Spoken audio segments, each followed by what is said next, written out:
جو راہ بتلاتے ہیں حق کی، وَبِهِ يَعْدِلُونَ اور اسی کے موافق انصاف کرتے ہیں۔ وَقَطَّعْنَاهُمُ اثْنَتَيْ عَشْرَةَ أَسْبَاطًا أُمَمًا اور جدا جدا کر دیے ہم نے ان کے 12 دادوں کی اولاد بڑی بڑی جماعتیں۔ وَأَوْحَيْنَا إِلَىٰ مُوسَىٰ اور حکم بھیجا ہم نے موسیٰ کو، إِذِ اسْتَسْقَاهُ قَوْمُهُ أَنِ اضْرِب بِّعَصَاكَ الْحَجَرَ جب پانی مانگا اس سے اس کی قوم نے کہ مار اپنی لاٹھی اس پتھر پر۔ فَانبَجَسَتْ مِنْهُ اثْنَتَا عَشْرَةَ عَيْنًا تو پھوٹ نکلے اس سے 12 چشمے۔ قَدْ عَلِمَ كُلُّ أُنَاسٍ مَّشْرَبَهُمْ پہچان لیا ہر قبیلے نے اپنا گھاٹ۔ وَظَلَّلْنَا عَلَيْهِمُ الْغَمَامَ وَأَنزَلْنَا عَلَيْهِمُ الْمَنَّ وَالسَّلْوَىٰ اور سایہ کیا ہم نے ان پر ابر کا اور اتارا ہم نے ان پر من اور سلویٰ۔ کُلُوا مِن طَیِّبَاتِ مَا رَزَقْنَاکُمْ کھاؤ ستھری چیزیں جو ہم نے روزی دی تم کو۔ وَمَا ظَلَمُونَا اور انہوں نے ہمارا کچھ نہ بگاڑا، وَلَٰكِن كَانُوا أَنفُسَهُمْ يَظْلِمُونَ لیکن اپنا ہی نقصان کرتے رہے۔ موسیٰ علیہ السلام کی قوم نے اللہ رب العزت کی بڑی نافرمانی کی۔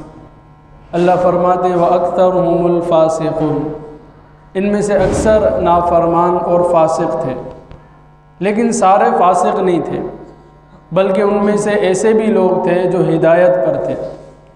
اللہ رب العزت نے یہاں ان کا ذکر فرمایا وَمِن قَوْمِ مُوسَىٰ أُمَّةٌ يَهْدُونَ بِالْحَقِّ اور موسیٰ علیہ السلام کی قوم میں ایک گروہ ہے جو راہ بتلاتے ہیں حق کی، یعنی وہ حق کے راستے پر ہے۔ امام ابن جریر ابن کثیر وغیرہ نے لکھا ہے، ایک عجیب حکایت واقعہ لکھا ہے کہ یہ قوم کون سی قوم ہے۔ فرمایا کہ جب بنی اسرائیل کے اندر نافرمانیاں حد سے بڑھ گئی تو ان میں سے 12 جو قبیلے تھے، 12 جماعتیں تھیں، ان میں سے ایک جماعت نے اللہ سے دعا کی کہ اللہ ہمیں کہیں دور بھیج دے تاکہ ہم وہاں جا کے آپ کی عبادت آرام سے کر سکیں، کیونکہ جب ماحول صحیح نہ ہونا تو انسان کتنی بھی اپنے اوپر پابندیاں لگا لے، عبادات کر لے، وہ مستقل طور پر مستقل مزاجی کے ساتھ عبادت میں منہمک نہیں رہ سکتے۔ آپ حضرات اکثر الحمدللہ ایسی مجالس کے اندر وقت گزارا ہوگا، ہمارے تبلیغی حضرات بھی جاتے ہیں، جب وہ چلے پہ جاتے ہیں 4 مہینے کی تو ان کی کیفیت بدل جاتی ہے۔ نماز کی پابندی، تہجد کی پابندی۔ تہجد سے یاد آیا، یہ موسم سردی کا اللہ رب العزت نے یہ مومن کے لیے ایک تحفہ رکھا ہے۔ فرمایا سردی کا موسم یہ مومن کے لیے موسم بہار ہے۔ جیسے بہار کے اندر ہر چیز ہری بھری ہوتی ہے، انسان لطف اندوز ہوتا ہے، کمائی کا سیزن ہوتا ہے، اسی طرح سردی کا موسم مومن کے لیے کمائی کا موسم۔ آپ صلی اللہ علیہ وسلم نے فرمایا الا ادلکم علی شیء کیا میں تمہیں ایسی چیز نہ بتلاؤں یمحو اللہ بہ الخطایا جس کے ذریعے سے اللہ تمہاری خطاؤں کو ختم فرما دیں گے، تمہاری غلطیوں سے درگزر فرمائیں گے، تمہارے گناہوں کو مٹا دیں گے۔ صحابہ نے کہا یا رسول اللہ کون سا عمل ہے؟ فرمایا اسباغ الوضوء علی المکارہ کہ نہ چاہتے ہوئے اچھی طرح وضو کرنا۔ کیا مطلب؟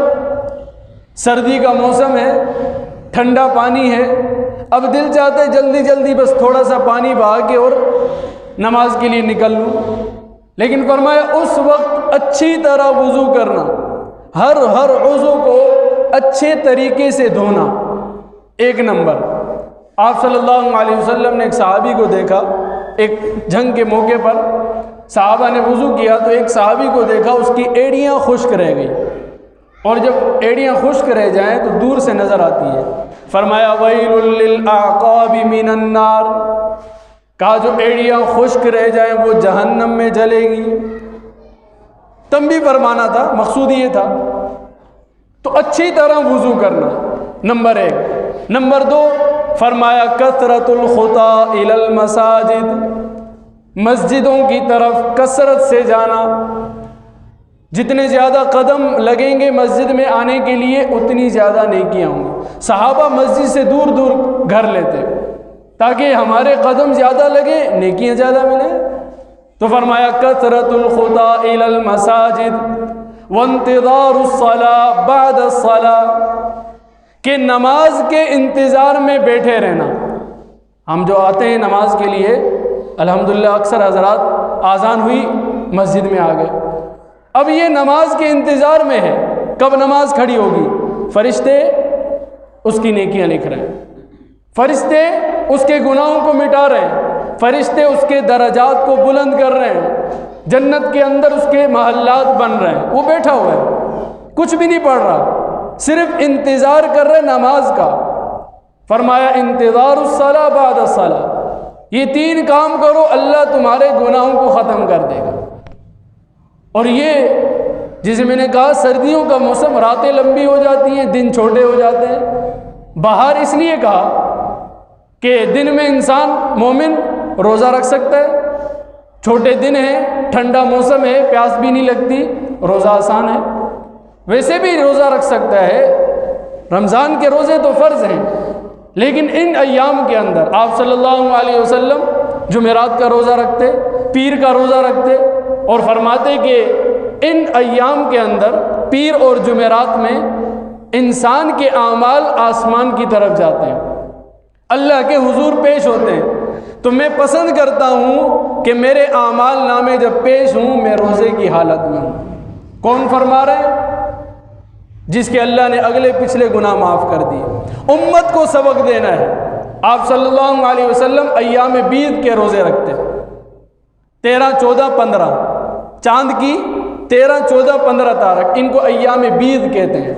آپ صلی اللہ علیہ وسلم روزہ رکھتے، تو ان دنوں کے اندر روزہ رکھنا آسان ہے، اور راتیں لمبی ہوتی ہیں، رات کو اٹھ کے اللہ سے مانگو، تہجد میں اللہ کے سامنے اپنی پریشانیوں کو رکھو، اپنی حاجات اللہ سے منواؤ، اللہ کے سامنے گڑ گڑاؤ، رو۔ ہمارے ایسے حضرات اسلاف بھی گزرے ہیں جو اللہ کے ساتھ اس طرح کلام کرتے جیسے انسان اپنے دوست کے ساتھ کرتا ہے۔ ہم کسی دوست کو اپنی کارگزاری سناتے ہیں نا کہ یار میں فلاں جگہ گیا، فلاں نے دھکے دے کے نکال دیا، قرض نہیں دیا، کیا کروں ابھی، کہاں جاؤں؟ تو وہ اس طرح اللہ سے بات کرتے، یا اللہ دنیا والوں کو دیکھ دیا، دنیا والوں کو اپنی حاجتیں سنا لی، کسی نے کوئی میری حاجت پوری نہیں کی، سب نے دھتکار دیا، یا اللہ تیرے پاس آیا ہوں۔ تو رات کو اٹھ کے لمبی راتیں ہیں، اب ان راتوں کے اندر بھی اگر ہم نہ اٹھیں تو پھر کب اٹھیں گے؟ تو یہ موسم بہار ہے۔ بات کا تانی کہاں سے نکلی؟ تو اللہ رب العزت نے فرمایا کہ موسیٰ علیہ السلام کی قوم میں ایسے لوگ بھی تھے جو ہدایت یافتہ۔ اچھا، میں سنا رہا تھا کہ ان لوگوں نے دعا کی، یا اللہ ہمیں کہیں دور بھیج دے۔ اللہ نے ان کو مشرق بعید کی طرف دور بھیج دیا۔ پھر جب آپ صلی اللہ علیہ وسلم کو معراج ہوئی تو جبریل امین اس قوم کی طرف آپ صلی اللہ علیہ وسلم کو لے کر گئے، یہ وہی قوم تھی۔ تو آپ صلی اللہ علیہ وسلم نے پوچھا کہ تمہارے پاس کوئی ناپ تول کی چیز ہے جس سے ناپ تول کرتے ہو؟ کہا نہیں، ہمیں ضرورت ہی نہیں پڑتی، ہمارا جب غلہ ہوتا ہے، فصل کٹتی ہے، ہم ایک جگہ جمع کر لیتے ہیں، جسے جتنی ضرورت ہوتی ہے اٹھا کے لے جاتے ہیں، ناپ تول کی ضرورت ہی نہیں ہے۔ کہا تم میں کوئی جھوٹ بولتا ہے؟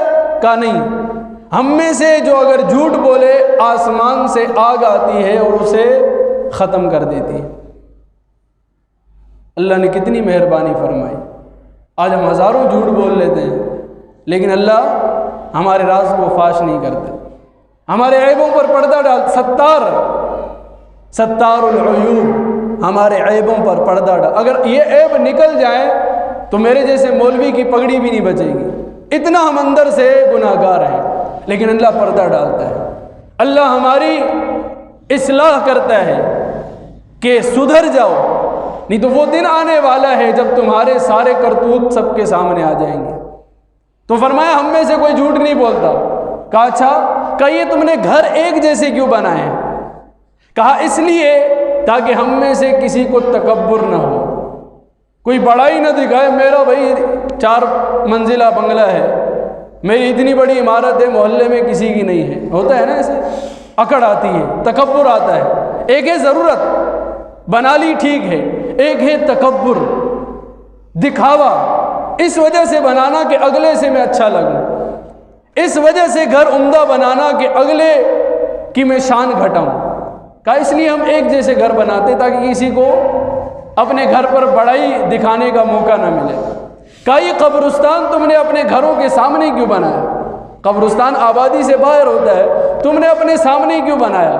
کہا اس لیے تاکہ ہمیں ہر وقت موت کی یاد رہے، موت سے غافل نہ ہو۔ جو موت سے غافل ہوا وہ اللہ سے غافل ہوا، اور جو اللہ سے غافل ہوا اس نے اپنی دنیا آخرت برباد کر دی۔ موت ایسی چیز ہے جو انسان کو اللہ کے قریب کرتی ہے۔ آخرت کی فکر، موت کی یاد، یہ انسان کو اعمال کے اندر لگاتی ہے، اور موت ایسی چیز ہے کہ انسان اس سے بچ بھی نہیں سکتا، کوئی کتنا ہی بڑا کیوں نہ ہو۔ موت کا انکاری دنیا میں کوئی نہیں۔ الموت لیس منہ الفوت، موت سے فرار نہیں ہے، موت سے انسان بھاگ نہیں سکتا۔ ایک بادشاہ تھا نا، بڑا جاہ و جلال کے ساتھ اس کا لشکر جا رہا تھا، تو ایک فقیر سا، غریب سا، پھٹے پرانے کپڑے، خستہ حال میں ایک بندہ اس کے قریب آنے لگا، تو درباریوں نے روک دیا۔ تو اور بادشاہ، تیری کہاں شان کہ تو بادشاہ کے قریب بھی جائے؟ تو بادشاہ سے بات کرنا چاہتا ہے، نا تو واپس جا۔ نوکروں نے بتایا بادشاہ کو اس طرح کا آدمی ہے، بادشاہ نے کہا کوڑے مار کے اس کو واپس کر دو۔ کہا بادشاہ اصرار کر رہے آپ سے ملنا ہے، ملاقات کرنی ہے۔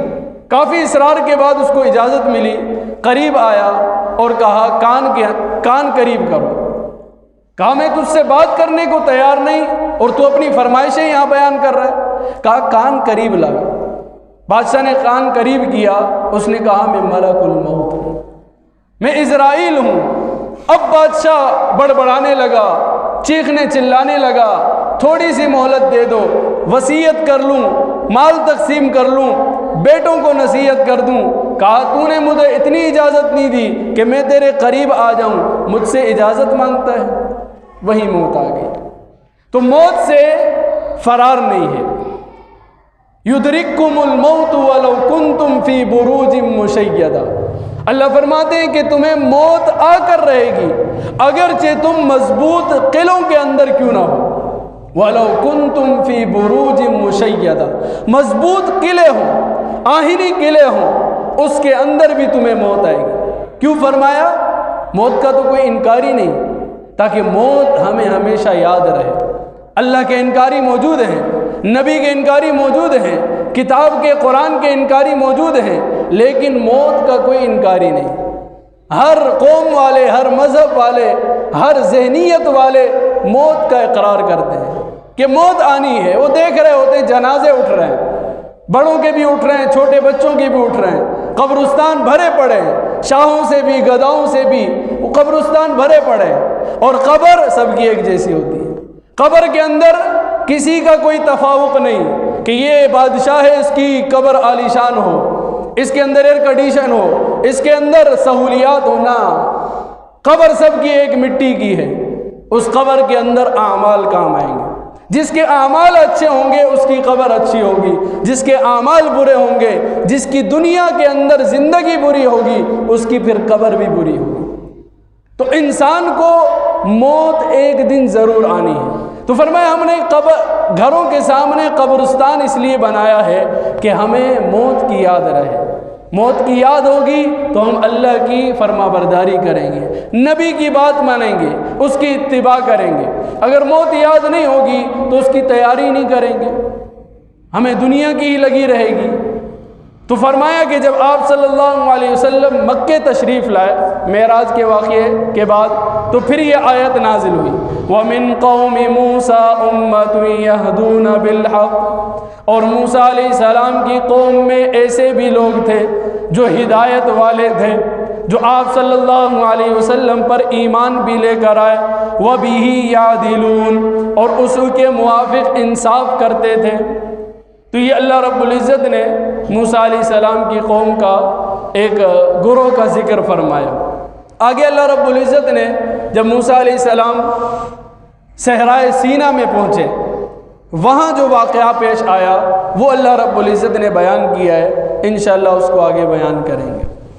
الحمدللہ رب العالمین والعاقبۃ للمتقین، الصلاۃ والسلام علی سید الانبیاء والمرسلین، ربنا فاغفر لنا ذنوبنا وكفر عنا سيئاتنا وتوفنا مع الأبرار، سبحان ربك رب العزة عما يصفون، سلام على المرسلين والحمد لله رب العالمين، آمين برحمته۔